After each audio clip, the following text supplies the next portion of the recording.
ॐ अज्ञानतिमिरान्धस्य ज्ञानाञ्जनशलाकया चक्षुर्मिलितं येन तस्मै श्रीगुरुवे नमः।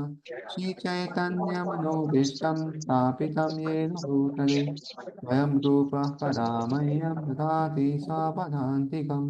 वन्देऽहं श्रीगुरुं श्रीयुतापदकमलं श्रीगुरुं वैष्णवांश्च श्रीरूपं साग्रजातं सहगणा रघुनाथान्वितं तं सजीवं साद्वैतं सावधूतं परिजनसहितं कृष्णचैतन्यदेवं श्रीराधा कृष्णपादान् सरललिता श्रीविशाखान्वितांश्च हे कृष्ण करुणा सिन्धु दीनबन्धु जगत्पते गोपेश गोपिकान्त राधाकान्त नमस्तुते तप्तकाञ्चन गौराङ्गी राधे वृन्दावनेश्वरी वृषभानुसुते देवी प्रणमामि हरिप्रिये वाञ्छाकल्पतरुभ्यश्च कृपासिन्धुभ्यैव च पतितानां पावनेभ्यो वैष्णवेभ्यो नमो नमः।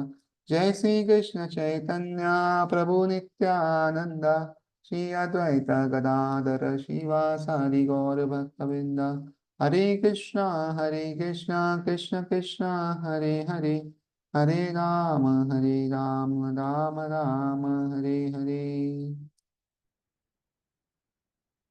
So, welcome all to today's Bhagavad class. We are in chapter 6 of Bhagavad Gita, and this chapter's name is Dhyana Yoga. In this chapter, we saw the two levels of Ashtanga Yoga, that is Yoga Aruksha and Yoga Arudha. And then we saw how my mind is our friend and enemy, and it depends on how it is trained. And then we saw the symptoms of person who is in Yoga Arudha stage, that is highest stage, how he is in control of his senses and sees everything perfectly. And then we saw the practicing stage of Ashtanga Yoga, that is yoga uh, basic practices like sitting and seeing things. And the recommendation we saw, Yukta Viharasi, Yukta Chesa Karmashu. And then how to achieve perfection in Ashtanga Yoga. And then we saw realizations of Ashtanga Yoga. And then we also saw how to bring our mind back, that is success formula in yoga. And then we saw what is the vision of a perfect yogi. How does he see Paramatma, Krishna everywhere? And then Arjuna asked very important question that Ashtanga Yoga is impractical because the mind is fickle. And therefore Krishna gives a solution that Abhyas and Vairagya. This is what we saw. And then Arjuna last asks a very important question. What about the fate of a fallen yogi who starts the practice, but then he does not reaches the goal, and in between because of enjoyment or either because of uh, less of practice, he falls down from that thing. So what happens to that person? And then Krishna answers very beautifully that nothing happens to him. He either takes birth in a rich family or in a Brahmana, and if he has done his practice for a long time, then he takes birth in the family of a devotee. So this is how he is blessed. So there is no loss in bhakti or any yoga practices, and one continues his further life. So now we'll see in verse number 44, after it takes birth, what happens. पूर्वाभ्यासेन तेनैव क्रियते हि अवश्यो हि अपि सा जिज्ञासुरपि योग्यस्य शब्द Brahma अतिवर्तते. By virtue of the divine consciousness of his previous life, he automatically becomes attracted to the yogic principles even without seeking them. Such inquisitive transcendentalist stands always above the ritualistic principles of the scriptures. So we have seen some kids from the childhood, they are like devotees and nobody has taught them. Like, and we also don't know from where they have come. So this is because of the past life practice. So devotion is not a one life practice or any yoga like Ashtanga Yoga or Dhyan Yoga, whatever it is. So it continues life after life. And the person who has done in previous life automatically gets attracted and he starts in this life also. And therefore, there is never a loss and he is always successful. So advanced yogis are not very much attracted to rituals of the scriptures, but they automatically become attracted to the yoga principles, which elevate them to complete Krishna consciousness, the highest yoga perfection. So they may not read scriptures, but automatically they will follow the scriptures and do the needful. In the Srimad Bhagavatam, such disregard of Vedic rituals by an advanced translation is explained as follows. Aho bato swa pachoti gadiyan yajjivagre vartate nama tupyam te pastaposte juhu sashnuranya brahmanuchurama grinanti yete.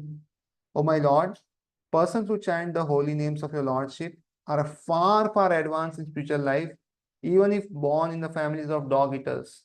Such chanters have undoubtedly performed all kinds of austerities and sacrifices, bathed in all sacred places, and finished all scriptural studies. So, sometimes because of their past life karma or something they have done wrong, they may be born in a degraded family, but let us understand that their consciousness is very high, and therefore even if they are born in such family, they will continue their devotional service.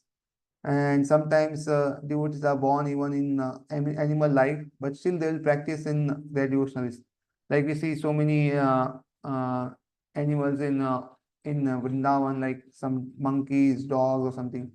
So taking birth in Vrindavan is not an easy thing. That means they are big yogis or something, and because of some mistake in their some sadhana or somewhere, they have been born in that life. But still, because they are born there, their devotional life will progress, and therefore we should not doubt and do our devotionaries very nicely. The famous example of this was presented by Lord Chaitanya, who accepted Thakur Haridas as one of the most important disciples. Although Thakur Haridas happened to take his birth in a Muslim family, he was elevated to the post of Namacharya by Lord Chaitanya due to his rigidly attended principle of chanting 300,000 holy names of the Lord daily. Hare Krishna, Krishna Krishna, Hare Hare, Hare Rama, Rama Rama, Hare Hare. And because he chanted the holy name of the Lord constantly, it is understood that in his previous life he must have passed through all the ritualistic methods of the Vedas known as Shabda Brahma. Unless therefore one is purified, one cannot take the principle of Krishna consciousness or become engaged in chanting the holy name of the Lord Hare Krishna. So unless one does not have such sufficient purification, he will not take to the chanting of the holy names. If somebody is chanting the holy name, that means he has undergone so many purification processes. He has undergone the ritual methods of Vedas. He has gone through so many things in this previous life. And therefore, we must understand this fact that if somebody is able to chant the Maha Mantra or any mantra for that sake, which is there, like Ram Nam or Radha Nam or whatever it is, that means that person has undergone so many processes in the previous life, and in this life also has done tremendous spiritual credits. Otherwise, it's not possible. Like if we ask some ordinary person to chant Hare Krishna, he or she will not be able to chant, and therefore we should always understand that devotees will always be in minority. They will never be in majority, because not many have that pious credit of chanting or hearing. See, there may be many followers, there may be many persons who are listening to the devotional things, but not many will be able to follow, and therefore uh, we should always understand that this path of devotional service, it will always be a rarity, and not many will take to it. So if we consider the whole world, around 800 or something, maybe 800 crores, maybe the population on the higher side. So out of that, majority are not following even the four agreed principles, and therefore, if we consider all this, it may be around the figure may be around 100 crores or something which will come. So 700 crores are gone. Out of the 100 crores, if we say no onion, no garlic, no tea, and all, which we profess, then automatically this figure will come down to maximum out of 100, maybe 10 CR or something, 10, 15 CR. and out of that practicing devotional service and all, for my morning wake up early, chanting and all. The figure is very, very less, and this will always be case in future also. So therefore, we should understand it requires lot of punya, lot of spiritual credits for one to take to devotional service, and therefore, when one starts devotional service, one should take care that one does not do any mistake so that devotional service comes to an end. This is the what the message is, and therefore further what happens to them we'll see here. प्रयत्नात्यतमानस्तु योगी संशुद्ध किल्बिषा अनेक जन्म संसिद्धस ततो याति param gatim. And when the yogi engages himself with sincere endeavor in making further progress, being washed of all contaminations, then ultimately achieving perfection, after many, many births of practice, he attains the supreme goal. So, except for bhakti, other processes takes many, many lifetimes. It doesn't happen in 1 or 2 or 3 lifetimes. Only bhakti, it's very fast that within a few lifetimes one can go back to life, or even if one practices very rigidly, one can go back to God in this lifetime. But in other processes, it will take many, many births of practice. A person born in particular righteousness, aristocratic or sacred family becomes conscious of his favorable condition for executing yoga practice. With determination, therefore, he begins his unfinished task, and thus he completely cleans himself of all material contaminations. When he is finally free from all contaminations, he attains the supreme perfection, Krishna consciousness. Krishna consciousness is the perfect stage of being freed from all contamination. This is confirmed Bhagavad-gita. So Prabhupada is given here equivalent of Krishna consciousness of this Ashtanga Yoga or Dhyan Yoga. And therefore he says that this is supreme and this is a perfection. And Krishna consciousness does not take much time, but other processes too.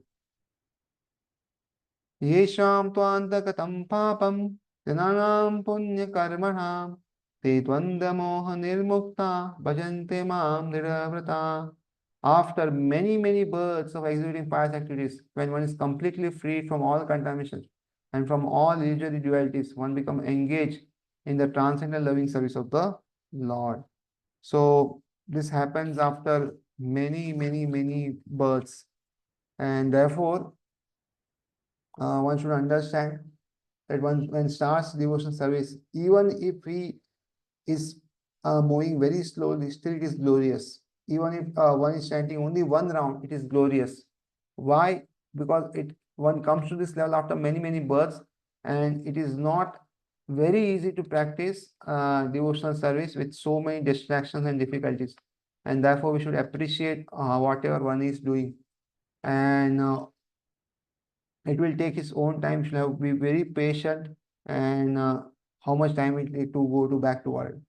So therefore, we should practice rigidly. At the same time, understand that it may not happen this one lifetime, and one will have to take many few more lifetimes, and therefore one should be very patient, and one should try with whole determination to reach the destination.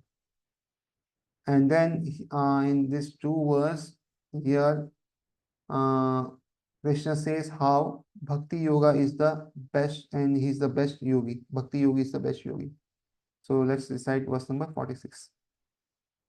Tapasvibhyo adhiko yogi, jnanibhyo api matodika, karmabhiyas chadiko yogi, tasmad yogi bhavanarjuna.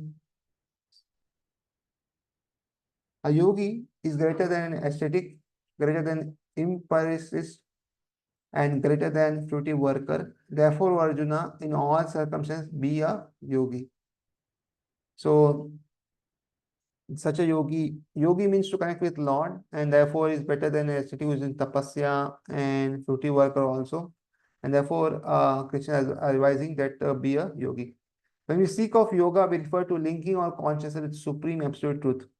So whatever it is, maybe Jnana Yoga. Jnana Yoga means linking with Supreme with the help of knowledge. Karma Yoga means linking with Krishna with the help of doing some activity, some karma. So like this, yoga means to link with supreme absolute truth. Such a process is named differently by various practitioners in terms of particular method adopted. When a linking process is predominantly in fruitive activities, it is called karma-yoga. When it is predominantly empirical, it is called jnana-yoga. And when it is predominantly in a devotional relationship with the Supreme Lord, it is called bhakti yoga.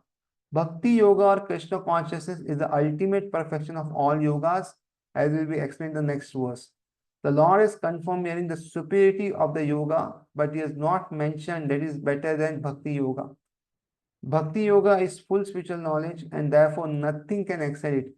Asceticism without self-knowledge is imperfect. Empirical knowledge without surrender to Supreme Lord is also imperfect, and fruitive work without Krishna consciousness is also a waste of time. Therefore, the most highly praised form of yoga performance mentioned here is Bhakti Yoga, and this is still more clearly explained in the next verse.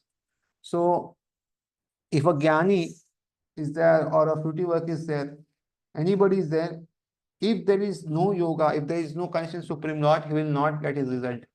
So Karma Yoga or Jnana Yoga or Ashtanga Yoga, whoever it may be, because of having some touch with Supreme Personality Godhead, that process gets its result. Otherwise, one will not get any result. And therefore, there must be some element of bhakti in it, and that will only give success. And therefore, we see here that Bhakti Yoga is the highest, and this will be explained in this verse. योगिनामपि सर्वेषां मद्गतरन्तरात्मना श्रद्धावान् भजते यो मां समयुक्तात्मतो युक्ता मनोमत. And of all the yogis, the one with great faith who always abides in me, thinks of me within himself, and renders a transcendental loving service to me, he is the most intimately united with me in yoga and is the highest of all. That is my opinion. So Krishna is given his opinion that one who abides in me, thinks of me in himself, and renders constant loving service to me. That is bhakti is most intimately united with me in yoga, and that is highest of all.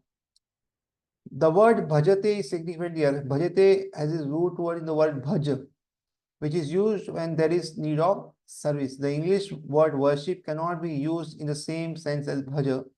Worship means to adore, to show respect and to honor to the worthy one. But service with love and faith is especially meant for the Supreme Personality of Godhead. One can avoid worshipping a respectable man or a demigod and may be called discourteous, but one cannot avoid serving the Supreme Lord without being thoroughly condemned. Every living being is part and parcel of Supreme Personality Godhead, and thus every living entity is intended to serve the Supreme Lord by his own constitution. Failing to do this, he falls down. So, one may or may not worship a Supreme Person, a respectable man, but one should definitely worship Supreme Personality of Godhead.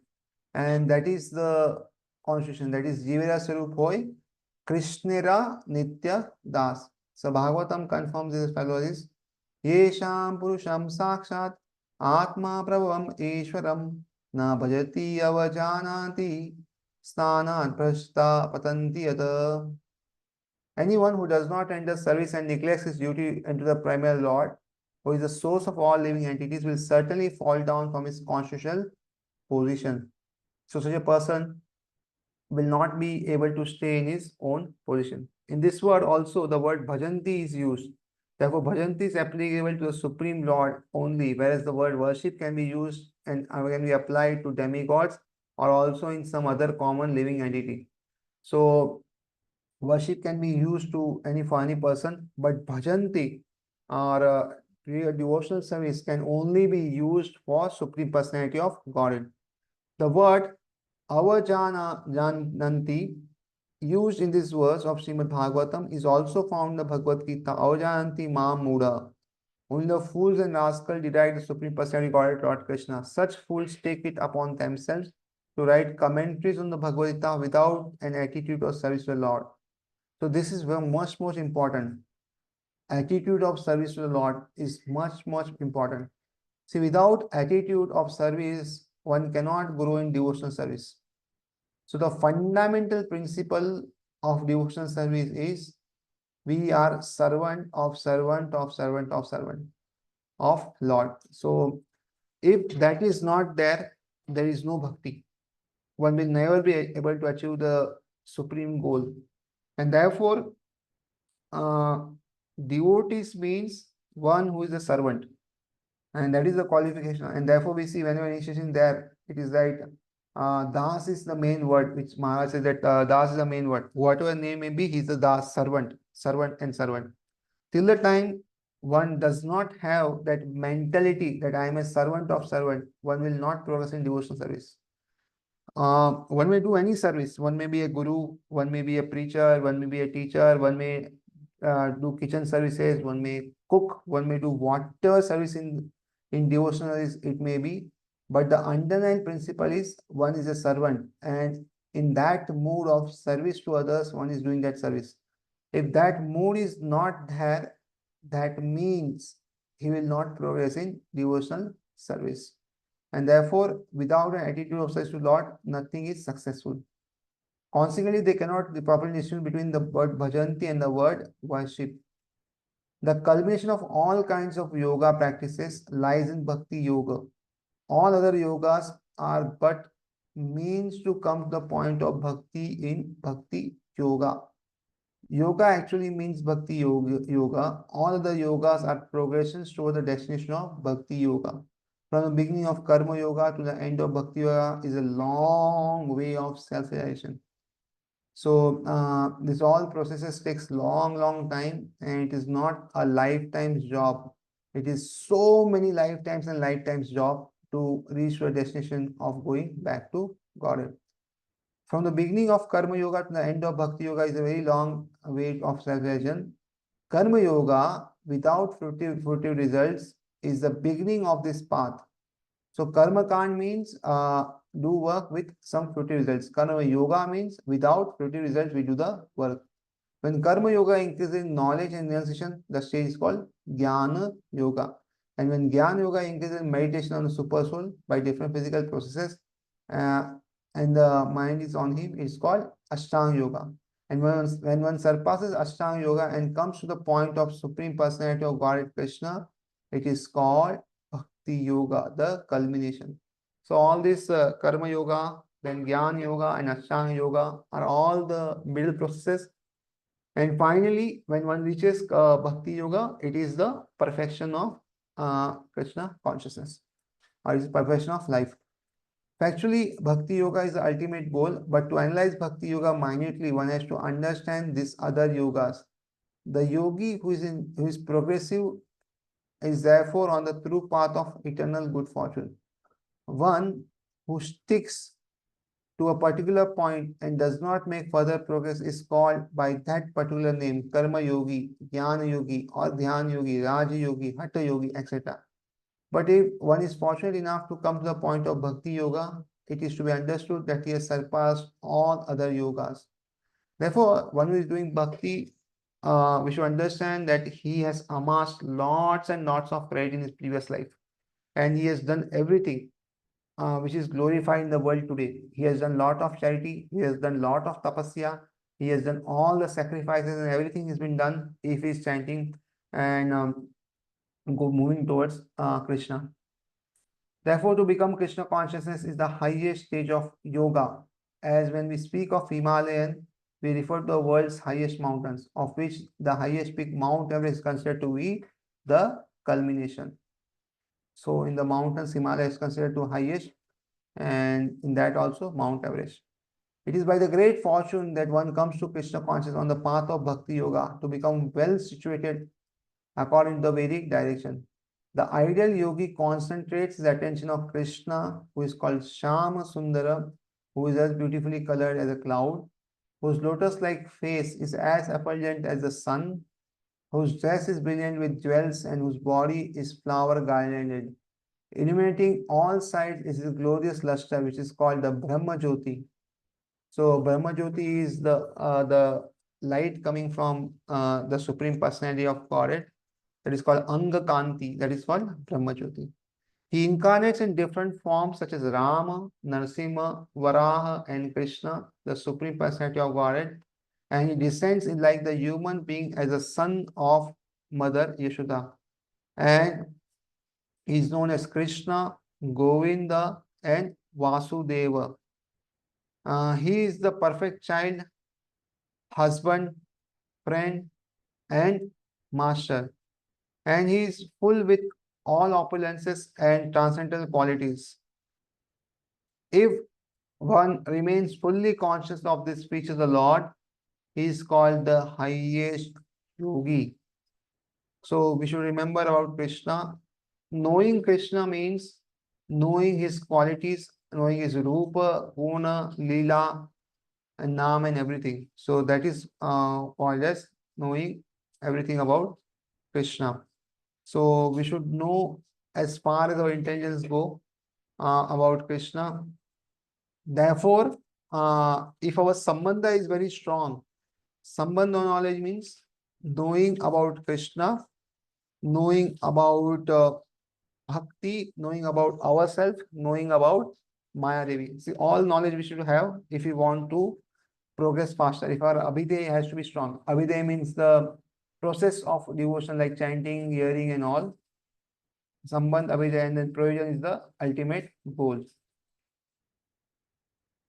This stage of highest perfection in yoga can be attained only by bhakti yoga. It is confirmed in all the Vedic literature. Yasya deva para bhakti yatha deve tatha guru tasyete katitaye artha prakashante mahatmana. Only unto those great souls who have implicit faith in both the Lord and the spiritual master are all the imports of Vedic knowledge automatically revealed. So actually, when we study the books, we can get knowledge, but understanding and the Vijnana of it only can be revealed to us. So when we have faith in both Lord and spiritual master, what happens is the knowledge gets revealed within our heart, and therefore this is a process we try to understand, but it's Krishna who reveals us everything. So bhakti means devotional service to the Lord, which is free from desire for material profit, either in this life or in the next. Devoid of such an inclinations, one should fully absorb the mind as supreme. That is the purpose of Naishkarmya. So Gopal Tapanishpal 1.15. These are some of the means of performance of bhakti or Krishna is the highest stage, perfectional stage of yoga system. Thus ends the Bhaktinand purpose of 6th chapter of Bhagavad Gita in the matter of Dhyana Yoga. So thank you very much.